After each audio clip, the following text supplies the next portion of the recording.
12:30টার দিকে খবর পেলাম যে শেখ হাসিনা পালিয়ে যাবে এবং সেনাপ্রধান ভাষণ দেবে। সেই সংবাদটা আমার কাছে জীবনের সবচেয়ে আনন্দময় সংবাদ মনে হয়েছে এবং খুশির সংবাদ মনে হয়েছে। এই মুহূর্তটা আমি জীবনে কোনো কালেই ভুলতে পারবো না।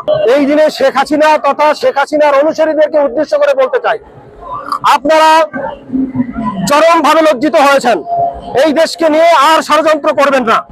যদি ষড়যন্ত্র করেন, আপনারা দেখতে পাচ্ছেন এদেশের আপামর জনতা কিভাবে নেমে আসে, কিভাবে পালিয়ে যেতে হয়।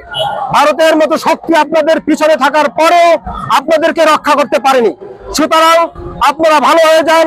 আমরা মিলেমিশে সবাই একত্রে এই দেশকে গড়তে চাই এবং সেটার সাথে আপনারা আমাদের সাথে ঐক্যবদ্ধ হন।